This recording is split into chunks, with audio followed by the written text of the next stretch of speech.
Could the Cavaliers actually be the team to beat in the Eastern Conference if they finish as the number one seed? Spence and I, we break it down and much, much more surrounding the Cleveland Cavaliers here heading into the second half next on the Courtside with the Cavs on SI podcast.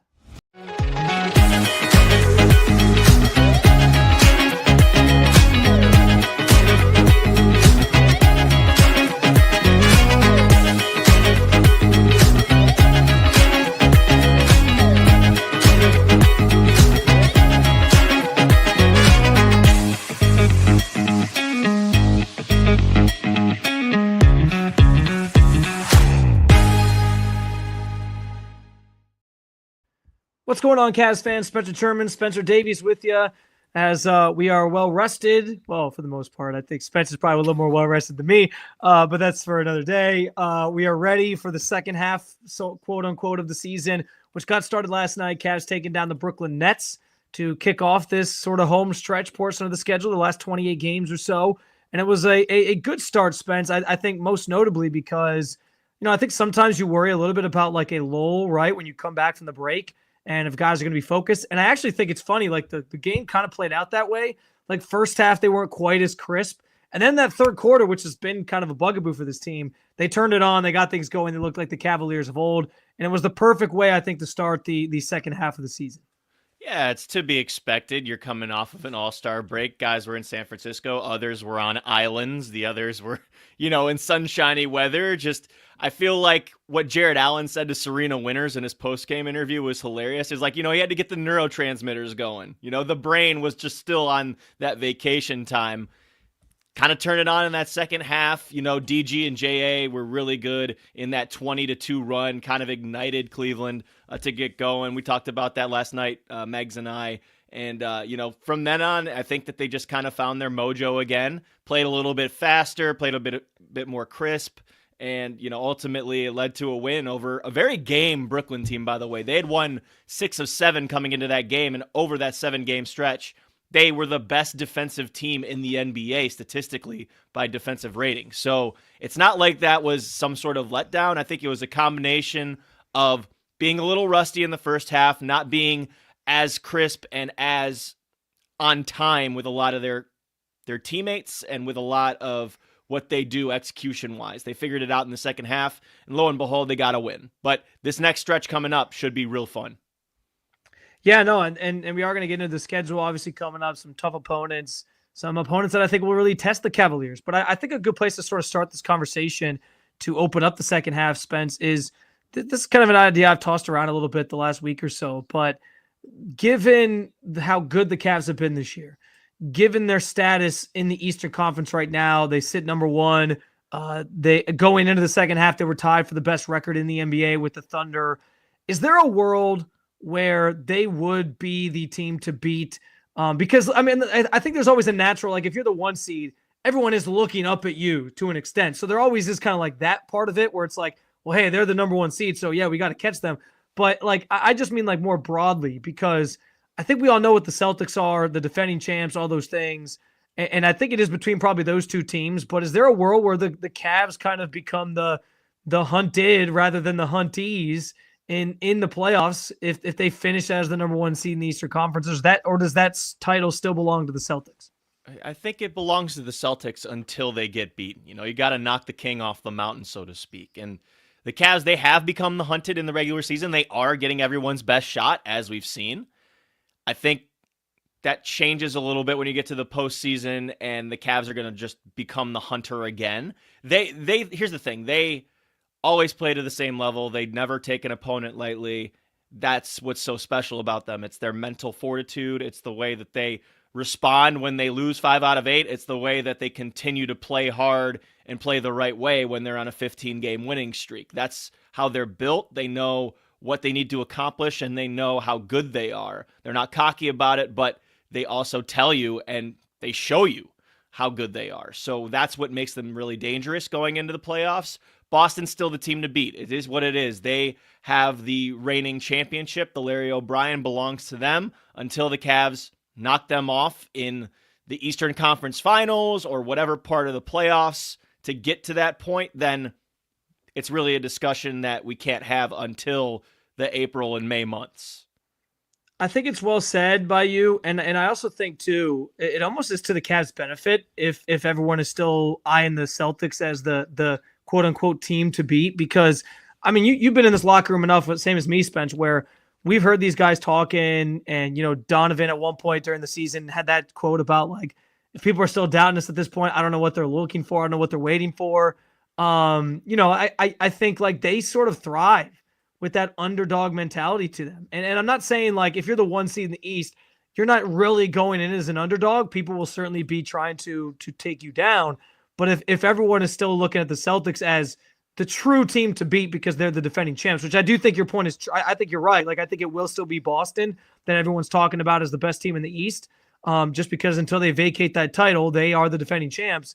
But I think that's okay, because I think the Cavs will thrive in an environment where everyone still is talking about the Celtics and maybe sleeping on them a little bit and being like, yeah, we still don't quite believe them until they prove it. And if they go out and prove it, I mean, man, like obviously that is just the culmination of this entire season being realized and truly this team being a championship contender. Like that would be the ultimate testament of like, yes, all the conversations we had around this team being in that stratosphere are true if they end up taking down Boston in the playoffs. Yeah, and that's the goal. You have to take down Boston because it's going to be on the way to your actual goal, which is to win a championship. And I think that this team now believes that it's on that level and it deserves to be in that conversation. And look no further than DeAndre Hunter trade. That's probably the first indication to me that they're going all in. And Kobe even said it as much in his press conference after that trade, that they're looking to play past April. And that's probably got to be music to the Cavs fans' ears, because now you're no longer in gradual improvement mode. You're now in go for it mode. And that's where the Cavs feel like they belong.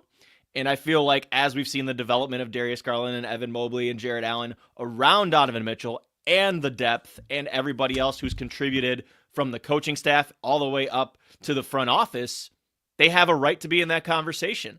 Now, that conversation is different than playoff conversation. That's something they still have to prove, and I think that they're going to do it this year.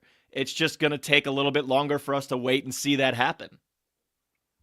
Yeah, no doubt about it. And I do think too, Spence, as we turn the page on the first half and talk about all these different things in terms of how the Cavs will be viewed come playoff time and where they will sort of find their footing in the Eastern Conference if they'll stay atop the conference. And it would be catastrophic if they blew the lead they have in the East right now. I think like that would be a pretty embarrassing way to finish the season.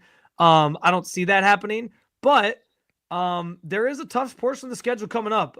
They started with Brooklyn last night, but they get the Knicks obviously tonight at home. That's a big game. It's a big sort of barometer game, I think, for the Cavs, because ever since they got gentlemen swept by them a couple years ago. I'm going to yawn. I'm going to yawn right now. It is not a barometer game. Can we get off of this topic? Let me say because it was 2 years ago. It was 2 years ago, people. Okay, you're right. My God. Man, Spencer's face is getting red. He's getting fired up about it. It is because it's the same thing. It's the same trope. Yeah. No, I get it. Let me put it to you this way. I don't think it is a barometer for the players as much. Like not to say that the players aren't going to take it seriously or something like that, but I do think like they don't think about that anymore. I think for the fans though, there is still this like I think for some fans there still is like this the Knicks are the boogeyman type because they're ignorant. Because they're ignorant. It's stupid. It's a brand new team. It's a different head coach. It's a completely different team for the Knicks. There's not any similarities between the two at all. It's just it's garbage. Well, I agree with you. I agree with you. Because let me say this. And the Knicks are a good team. Don't let me take that away from them. I'm just saying it's a completely different team. Let me put this out there now, because I was somebody who for the the year after they lost to the Knicks, I was like, man, this team might just own you. There was the game last year where Josh Hart like flipped Donovan's chain, and it was obvious like they do not respect. They had no respect for this Cavs team. I think to your point. New coach, team's playing so well. It's a different situation. I think like they still have like a healthy respect for the Cavs now, and they realize like they're the team in the Eastern Conference that is leading this conference, and they can't just take them lightly. And I don't think like the physical part of it is a factor anymore. Like all the questions about like are the Cavs more physical? I think Jared Allen erased some of that in the playoffs last year. We didn't get a chance to see him finish that series against the Magic, but he took on the challenge. He was playing very physical in that series, and I don't think that's so much an issue anymore. But the main point I want to make here, Spence, as I think about threats in the Eastern Conference to the Cavs, I'm gonna be honest, and this could come back to bite me one day. I am the one who notoriously on 92 through the fan said, bring on the Knicks 2 years ago, but I'm not losing sleep over the Knicks, man. It's not to say they're not a good team. Like you said, they're very wing heavy, and that has given the Cavs trouble in recent years, but I'm less worried about that with DeAndre Hunter thrown into the mix. I'm less worried about that if Dean Wade is healthy. And I just think, like, the way Tibbs plays his teams, and give him credit, like, it's worked. He's gotten so many jobs in this league because he is a nose to the grindstone, play a lot of minutes, got to play hard, got to work hard type coach, and that's fine. It works for him. But I am just banking on the next month, this team's going to start deteriorating a little bit. I'm talking about the Knicks. Like, I can't bank on them being healthy come playoff time and surviving the grind of a 7-game series, especially, Spence, if they end up as the 3 seed like they are right now, and they have to go through Boston before they even get to the Cavs. I mean, that is a grueling series for them to have to play. So I'm gonna be honest, as we talk about like the best team, the true contenders in the Eastern Conference, for me, it's Boston and Cleveland, and that's it. That's it. Like, I think the Cavs have a chance. The Cavs can beat anybody else in this conference, the Knicks included. So as much as that might have been in my mind over the last year, the previous season, I'm not thinking about the Knicks right now. Like, I think they're a good team that has a ceiling. They don't have the depth that they used to, I don't feel like, anymore. That was one of their strengths, I think, in previous years, was they were so deep. And like I said, Tibbs runs them into the ground. That's not a recipe. We saw it last year. Donovan Mitchell got hurt because he was playing a lot of minutes. Jared Allen got hurt. Like, that wear and tear, man, that's no joke. So it's not that I don't take the Knicks seriously. It's not that for some fans this isn't still a game where you're like watching and being like, okay, is that physical thing still a problem? But I'm not losing sleep over the Knicks anymore. I'm not doing it. No, I see where you're coming from, and I'm with you. I don't want to say that I'm not losing sleep over them. They are still very much so a contender. I think that Cats had a really good year. They have not had a guy like Mikal Bridges in the past. OG Anunoby also very much so a threat. Precious Achiuwa has played some really solid minutes for them. The thing with the minutes, though, I'm gonna be on that subject. I don't want to make this a Knicks courtside with the Knicks on an SI podcast. This is not what we do. But when you talk about that, just even look at the first game back after the All-Star break last night. Compare what the Cavs starters played on the first night of a back-to-back on the road versus what the Knicks played on the first night of a back-to-back at home. Didn't they all play like 40 minutes? They went to overtime. So I can name them all. I still remember studying the chart. So the low man in the starters unit was Jalen Brunson with 38 minutes. The high man in the starting unit was Precious Achiuwa with 46 minutes. I believe that Mikal Bridges played 44 minutes. They were just really relying on that first five. This on a first night of a back-to-back after the All-Star break, mind you, too, when these guys have to just kind of get used to playing again. Nope, Tibbs just throws them right back into the fire and says, go out and get them. And they did get a win for their troubles. However, they did go into overtime. So doing that, and you're traveling too. So both the Cavs and the Knicks, both traveling from New York back to Cleveland to prepare for this matchup today. And by the way, too, Kenny Atkinson did say after the game that Dean Wade's playing. So Dean Wade getting back into the mix too. So Cavs looking to utilize that depth still. They're going to be cranking up a little bit of the minutes, I think, for the starters progressively as we get towards the spring. But still going to utilize that depth, still going to look for those combinations that really work for them. But back to the schedule portion that you're talking about with the Knicks. Yes, tough game tonight. You have the Grizzlies coming up on Sunday. They are looking for something to prove that they are not a tier below the Thunder. They have had a really solid season so far. Jaren Jackson Jr. has been excellent. This guy needs to be talked about more. I cannot wait to see him versus Evan Mobley, and I'm sure I'm going to address that in our postgame show tonight. And then you go on the road and you take on the Magic, which I think is even more of a barometer game than the Knicks because of what happened in the playoffs last year. Well, and that's a big test. And then you have the Celtics coming up on Friday on the road. So I think the next week is a bigger test than what you see this week, but both very, very good sets of games for the Cavs to test themselves and also just kind of ramp up for the playoffs against that type of competition. I do want to talk about some of these other matchups coming up here in a second. To go back to the Knicks real quick. As I think about, again, the landscape of the contending teams, the best teams in this conference, and the rest of the field, to me, it's the Celtics and the Cavs and everybody else. And I put the Knicks in with everybody else. And I think you're right. Like the minutes part of this, I mean, think about how much people were ripping JB Bickerstaff for playing Donovan Mitchell, 37, 38, 40 minutes in games last year. I'm assuming they talk about that on New York radio. New York radio is pretty brutal.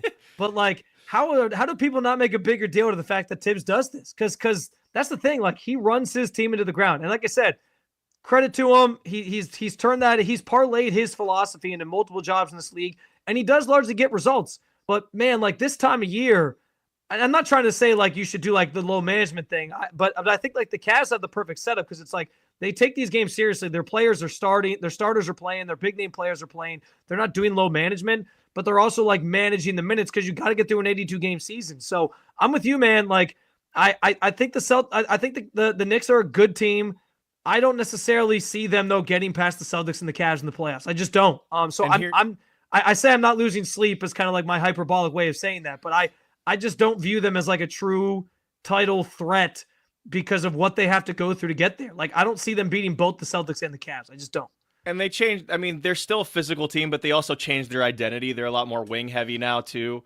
I think that also with the minutes, I think you can kind of draw a little conclusion from what Kenny Atkinson said about this too. Like in coming to the defense of the NBA, because he's obviously a part of it. He's a head coach. He said it's just different now. Basketball is different now. You're running more miles. You're running faster. The game has sped up.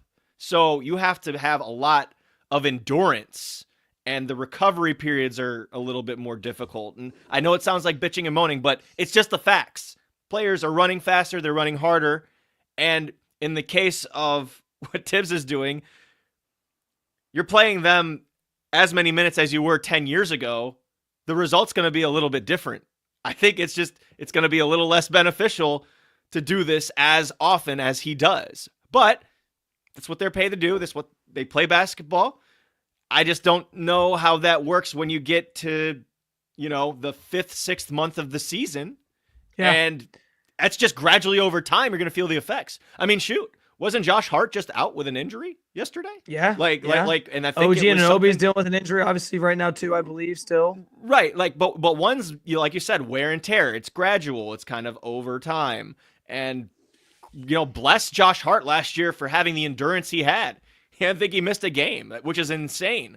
But he's also a freak of nature in that sense, because at Villanova, he was playing that many minutes and stuff like that. And yes, they have the Nova boys in New York, but I mean, I think when push comes to shove, that's really tough to maintain, which is why, to transition this into a Cavs topic, you have to be thankful that Kenny Atkinson and his staff and performance staff that he always mentions are cognizant of what they do in getting guys to certain plateaus is in terms of minutes and understanding that there's a bigger goal in mind than the regular season, and that is to, again, play past April. And that's maybe the biggest difference between the two teams, too. The Knicks are going to be used to playing all those minutes. Granted, it might lead to more wear and tear style injuries this time of year. Kenny Atkinson's goal over the next month plus is going to be getting his guys acclimated to playing more of those minutes, this larger portion of minutes in a playoff series, because that's naturally just what happens. You want your better players out there for longer stretches of time. So I'm fascinated to see how he does that. Like you alluded to, I think the portion of the schedule that they're in will necessitate some of that. You're going to have, again, Memphis coming to town, which, by the way, I think I talked about this with you, Spence. Like, I haven't had a chance to watch a ton of Memphis this year in general. And so people have asked me, like, do you think Memphis is a real threat of the West? And I've kind of had to be like, I don't want to speak out of turn here until I can, like, watch more of their games. So I'm actually really excited for them to come to town because I want to see how they match up with the Cavs. I want to see how they match up with a team in the East that we consider a title contender. And then that kind of leads into the week after that, where you got Orlando, you got the Celtics, and so these are games that are going to test the Cavs, and we'll continue to see how they stack up against the best teams, that the best competition, and that is kind of what the second half of the schedule provides. Because early in the season, people have pointed to like, when they were 15-0 and then they were like 20-2. Oh, well, they haven't played anybody. They've had an easy schedule. And there was some truth to that to an extent. But I think like now you're seeing they can do it against anybody. And that's what I think this stretch will kind of continue to prove.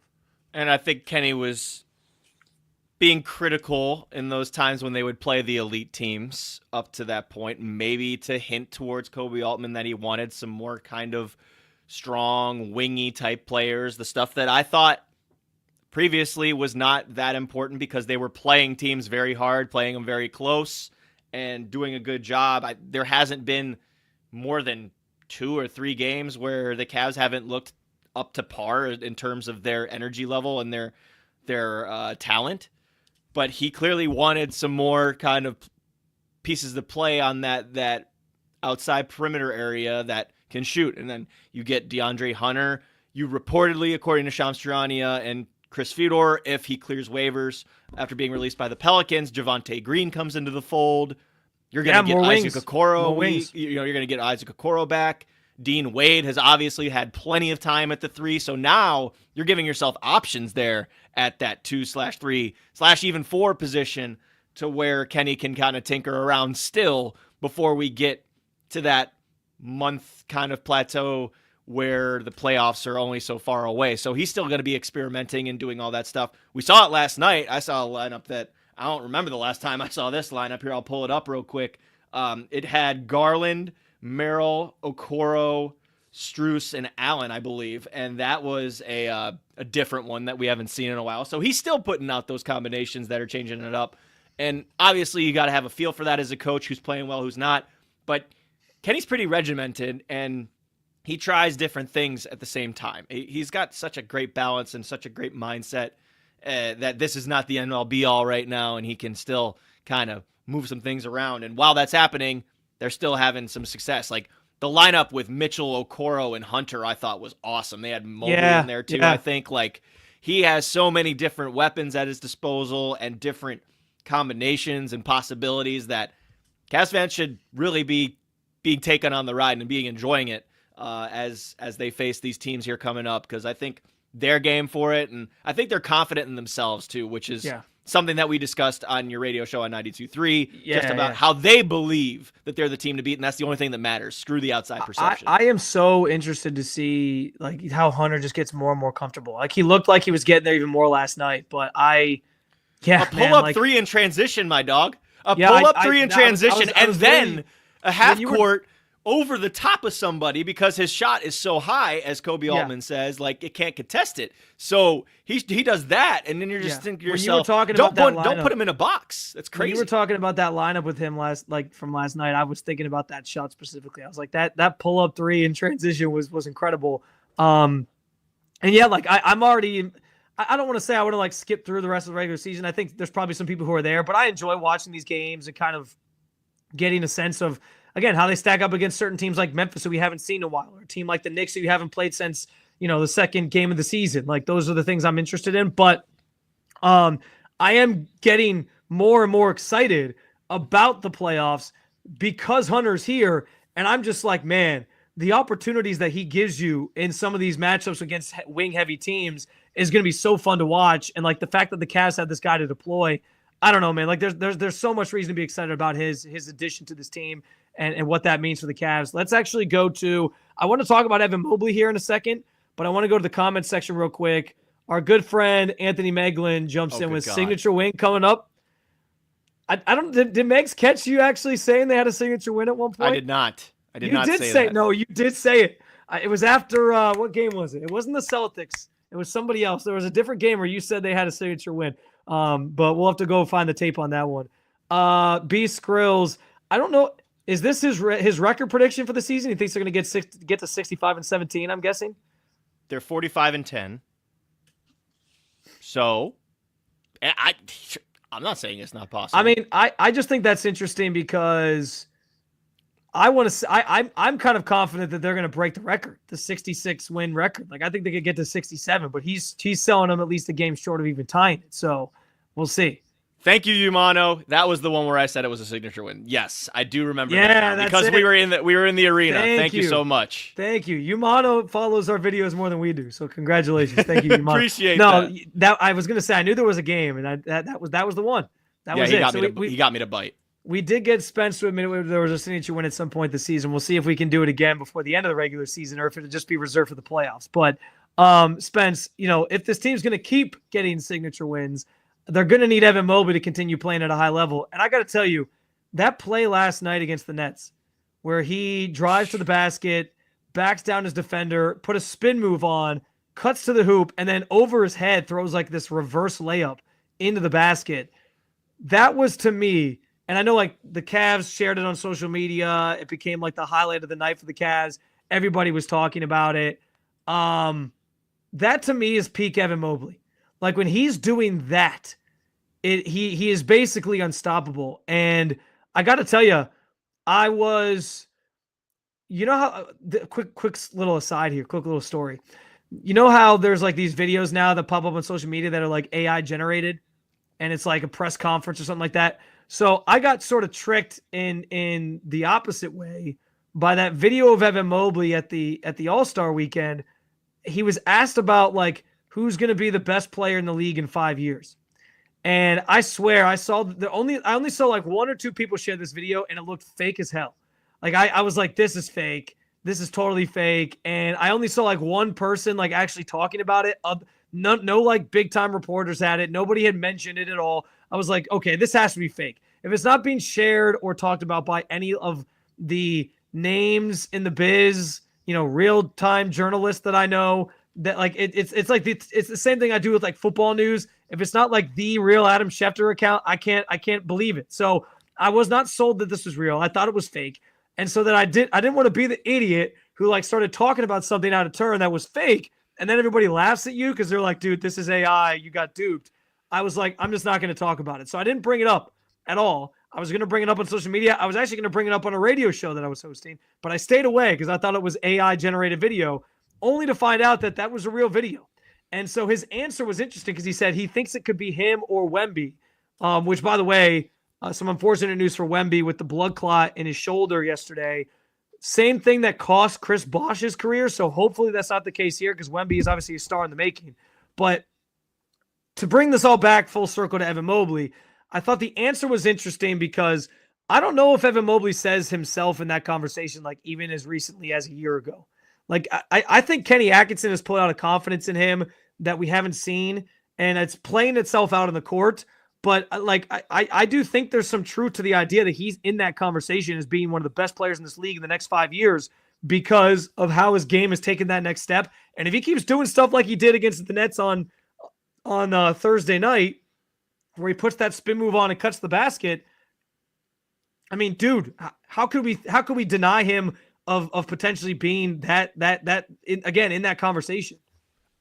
You know where his confidence is when he says this publicly, also at All-Star Weekend with everyone watching too. Like, this wasn't something that he planted either. This is a natural response. Like, why can't it be me? Yeah. I'm long, I'm athletic, I have an improving handle, improving jump shot. He just said last night that move that he made with the left-hand finish and he just flushed it behind, no look. That was something that he works on in practice a lot. Just never did it in a game situation.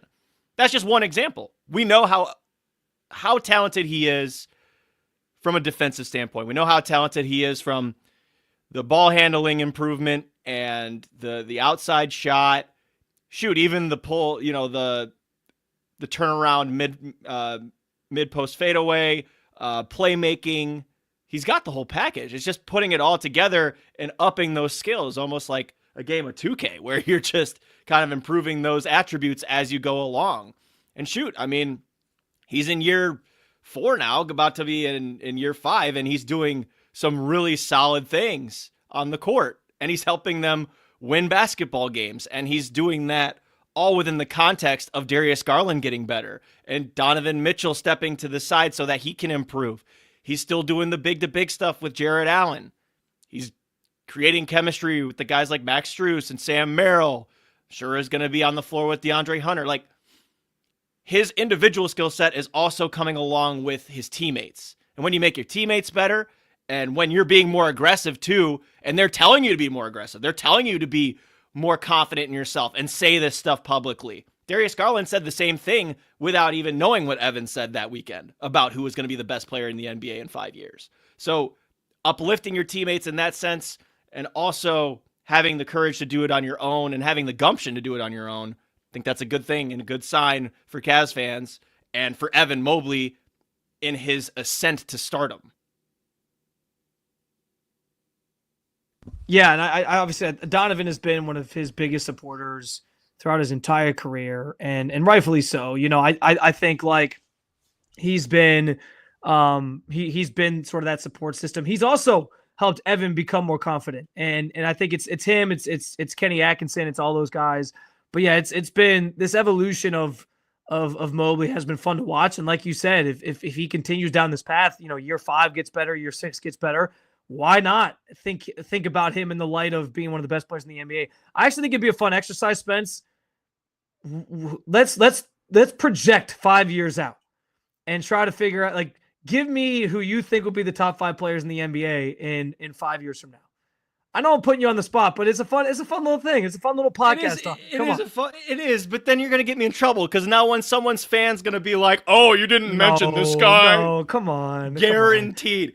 Guaranteed, as Charles Barkley would say. Well, it's fine. It's we're a Cavs podcast. I'll start us off. With my number one is, I think it has to still be Luka. I still think Luka, like, in 5 years from now, is going to be doing the stuff he's doing. Maybe he'll, I don't know, take his conditioning a little more seriously, like the Dallas thought he wouldn't, and he'll be even better because of that. I don't know, but I'm still giving it to the nod to Luka because he's just been too unbelievable at this point that I don't see him falling off. Okay. So, yes, I think we both agree that Luka will be in the top 5. Okay. Unequivocally, yes. Okay. So you're not going to rank him. You're just going to, like, say you're going to do it. Yeah, we're going to go. You're going to do, like, in no particular order, basically, is going to be Spence because he's too afraid of people chiming in and blaming him. I'm not afraid. I'll take the flack. My number 2, I'll say, will be Wemby. As long as this doesn't derail his career, I like Wemby's on that trajectory. We know the skill set he has, the unbelievable, like, generational talent, just like an alien of sorts. I think Wemby continues that, and I think he will be number 2.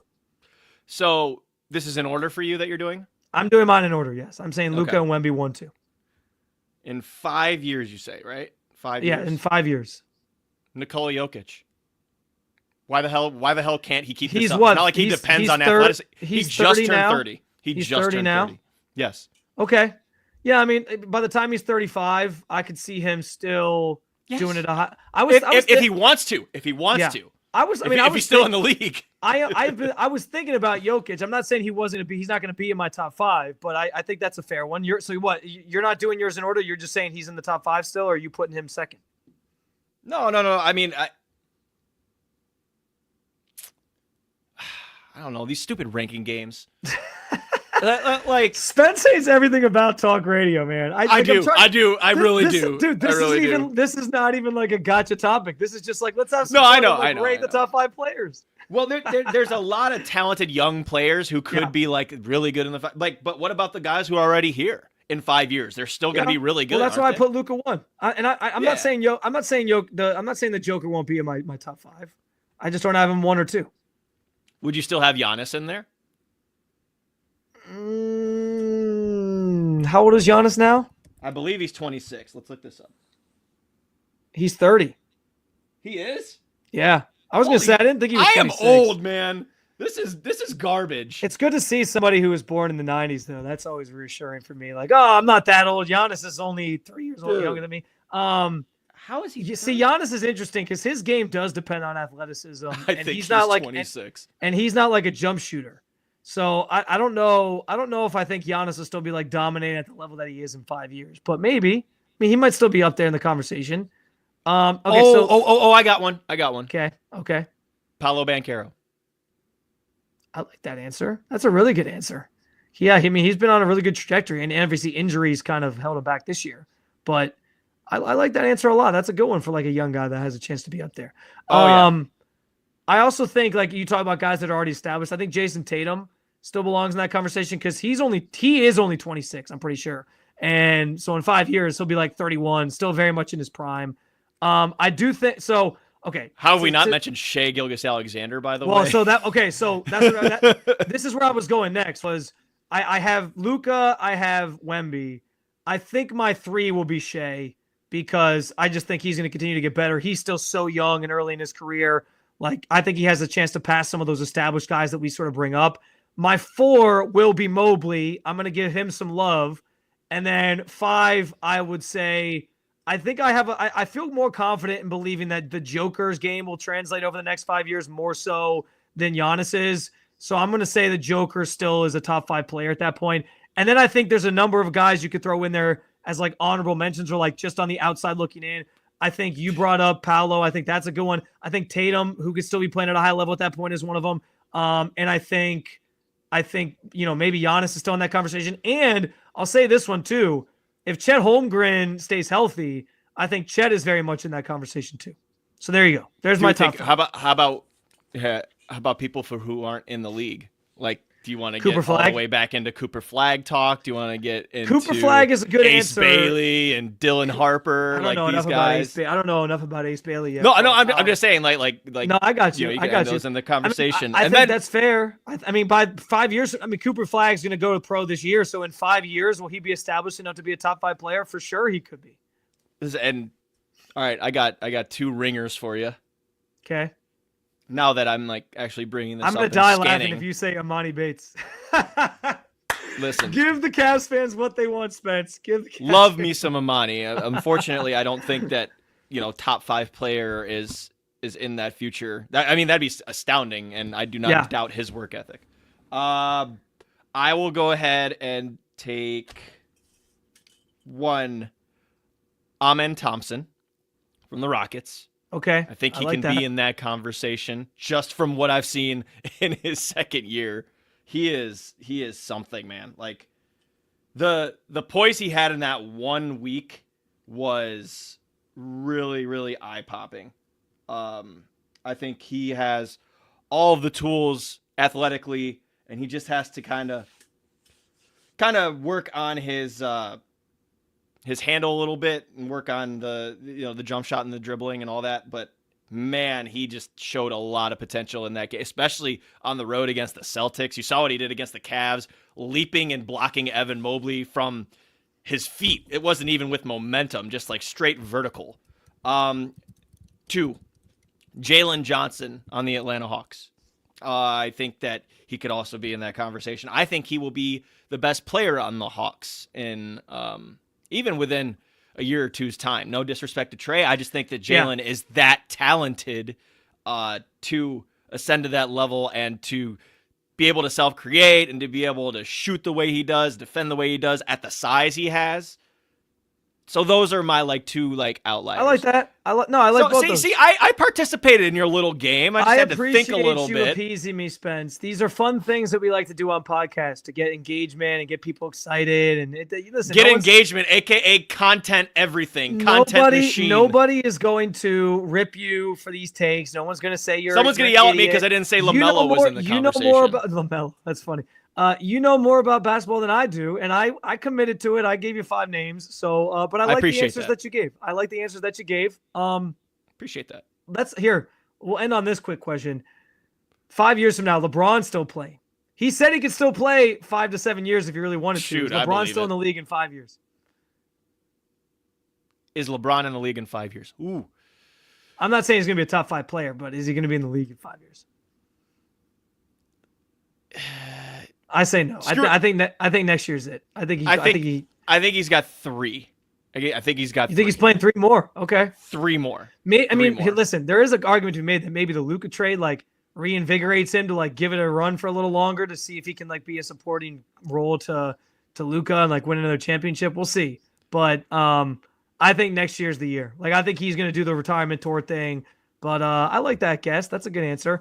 And we're late to the party, by the way. Can I go on my mini All-Star rant? And you can hey, listen, this is our podcast. You can talk about the 4 nations, and yeah, it was a cool finish last night. I'm not gonna... you want to drop the gloves and talk about I want to drop the gloves a little bit. I mean, we're at the 43 mark. I think we can end this at around the 50 mark if we have to. But to me, I just hate the cross-sport comparison. They're different sports.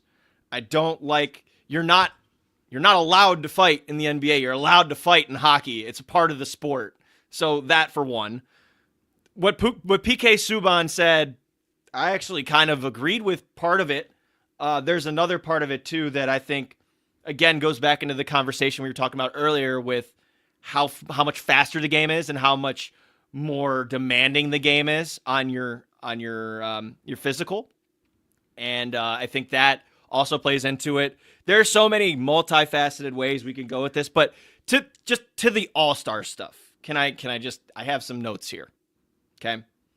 I think that the sport of basketball today is fine. The product is not. Okay. Can we agree with that?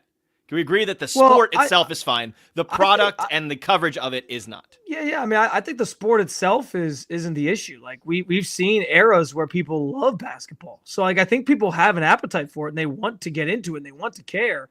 I think the biggest problem, and this is kind of alluding to PK Subban's point, is in the NHL, and you can say what you want about like, the differences in the sports and all these different things. And anytime I think you drape a game in, national pride, there is going to be a different like feel to it. And there's going to be a different pride that's taken in it. Like those players care about playing for their countries and representing their countries. And that played out on the ice. But at the same time, like that's all I think anybody's asking for from the NBA guys in an all-star setting is like, I want you to just show like you act like you care a little bit more. And it doesn't seem like they do. And I understand why, like it's become kind of a caricature of an event at this point. Like it's just kind of this like thing that's supposed to celebrate basketball. And we get all these guys together. It's like a mini vacation for the players. And so I understand where there's not the desire to care. I just think like if the NBA can come up with a way to get guys to care again, whether that's a financial incentive, whether that is trying something, maybe not exactly like the Four Nations, but you try something where it's like the Team USA versus the world or something like that. Like, I don't know what it is, but if there's a path forward to make it matter again and feel like it's something that's worth everybody's time, I think you should try it. Like, I'm not saying that it has to be the end all be all. I think all-star games in general have become, I don't want to say completely obsolete, but they've become less important. It used to be about like, we can get all these guys to one place and people in New York that don't watch the West Coast players can see them now on a national scale. But like now we have these things. We have our phones. We can get highlights of Kobe Bryant from, back in the day from the West Coast, like at the drop of a hat. We can see LeBron's highlights, or somebody on the West Coast, they can see all the highlights from teams on the East Coast. Like it doesn't matter anymore. So I don't know that the solution, I hate when people try to just have the solution just be like, well, just get rid of it all. It doesn't matter. Like that. Okay, I get what you're saying, but like, it's whatever. I just think like if there's iterations to at least make it seem better and at least make people care a little bit more, then why not try that? And hockey, I think, delivered that this last week with this setup. And they can't do this every year anyway because they have the Olympics next year. Like, it's going to be a different conversation then. But again, that's like the country pride thing kind of coming into play. But yeah, I don't know. Like I think basketball as a whole, there's an appetite for it.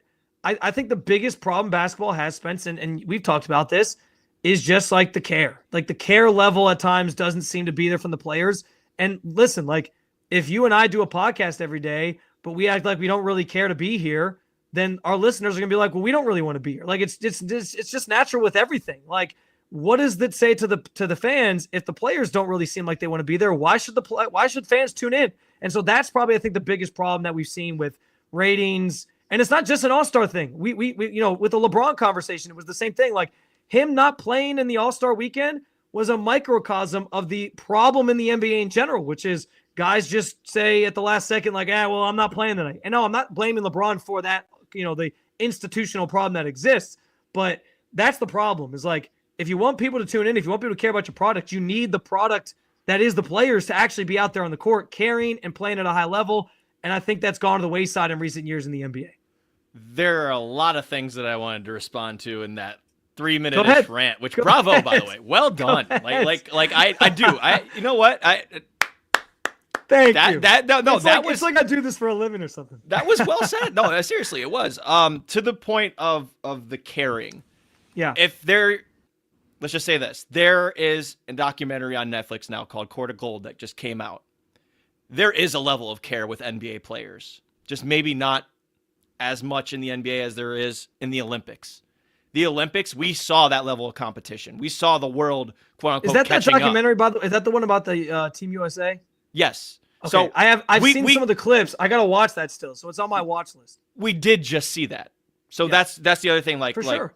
We just saw the four nations, but we also saw USA, Serbia. We saw France, Spain, like all of these countries like come together and really play for their pride. Australia is one on the come up. Like, so they care.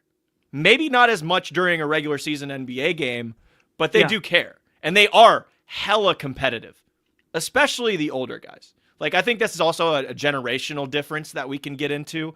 Like, the KDs of the world and the LeBrons of the world and the Stephs, their competitive chip is insane.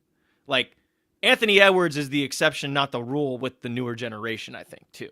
A lot of it is, there's a lot of catering going on here. And this goes from the league, too. Like, if you saw an all-star game, like, they're trying to cater to that 90 to 120 second audience. And I think that's their problem. They're trying to balance that with balancing an actual broadcast. Like the All-Star game, dude, 3 hours and there was 1 hour or 30 minutes of actual basketball being played. Yeah. Like, which is not good. The tribute to the TNT guys was weird. It was like they were dying or something. It's like, it's the same show. It's just going to a different network. Like, what are we doing? Second point, you can't change attention spans. And that's reflective more of a societal problem. Everyone's on their phone all the time. Are they actually going to sit down and watch a full game? Pretty soon, full games are going to be 10 minutes, like for everything. Like the leagues are going to freak out and they're going to change everything and condense everything. I'm kidding. Well, real quick, I will say this people had too. It their way. I will say this too, to your point on that. That's, I think, where hockey has a little bit of benefit because hockey is so fast paced that you feel like I think hockey's a harder sport to like watch casually and like pick your phone up to. You know what I'm saying? Yeah. Like football, you have long breaks where they're not even running plays. They're in the huddle. Mm-hmm. They're getting up to the line.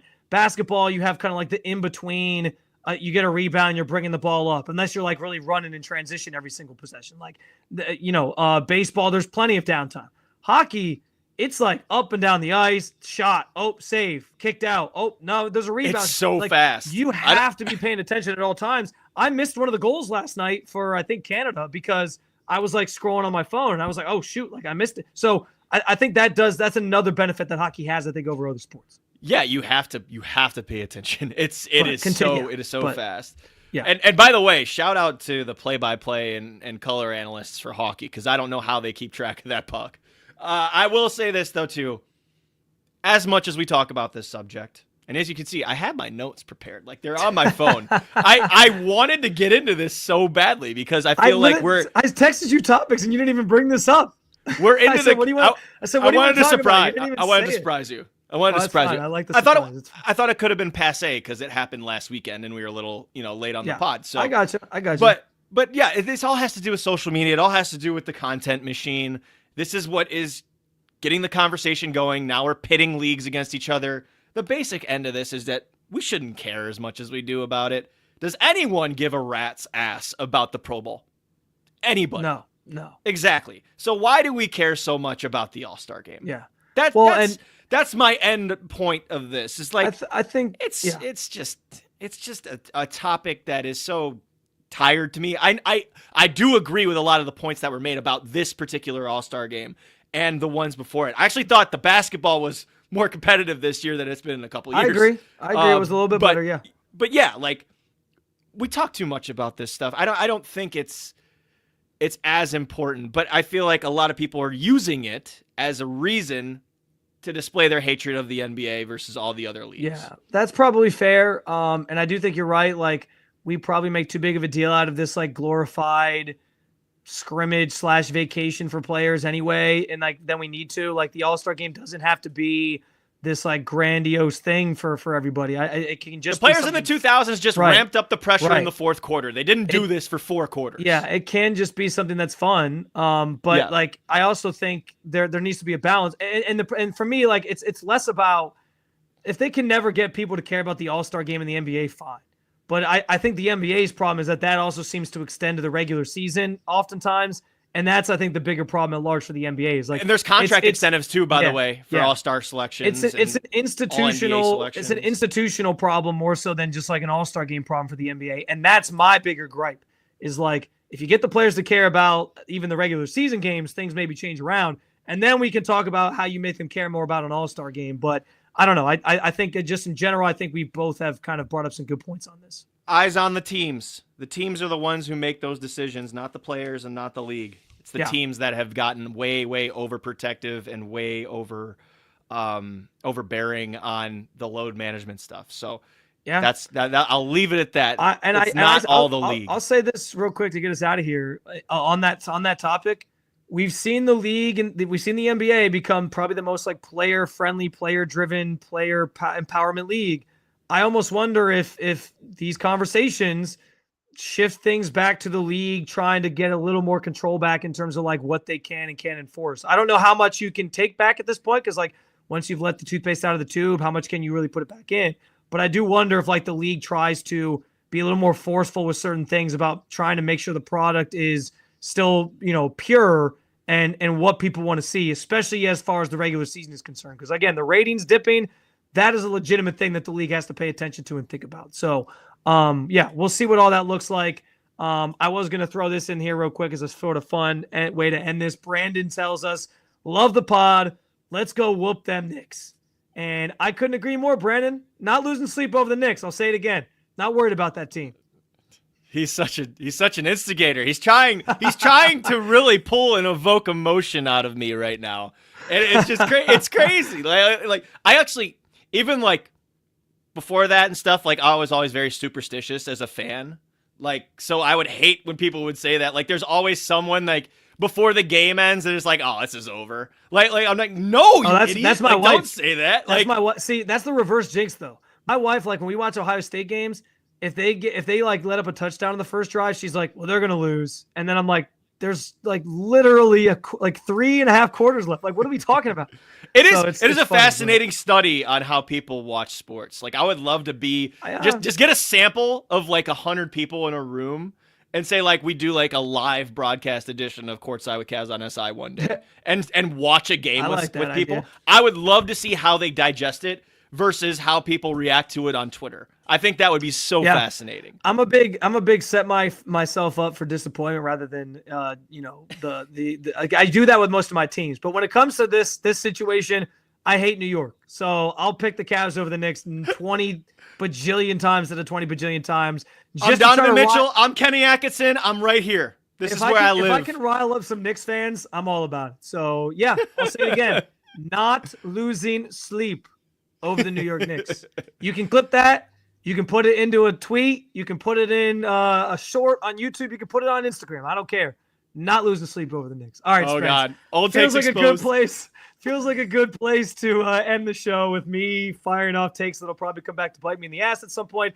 But I do want to implore you all to like, follow, subscribe, and review the podcast, Courtside with the Cavs on SI with Spencer Davies and myself. You can find it at the Cavs on SI YouTube channel. And of course, wherever you get your podcast. Also, be sure to follow along with all sorts of Cleveland Cavaliers content with si.com/NBA/Cavaliers. And again, at that Cavaliers on SI YouTube channel, where Spence will have plenty of pre and post game videos for you tonight. We'll do our post game conversation after the Knicks game, which hopefully is a win. And we're looking forward to continuing our coverage of the Cleveland Cavaliers. Thanks for stopping by. As always, for Spencer Davies, I'm Spencer German signing off. Courtside with the Cavs on SI. We'll talk to you again real soon.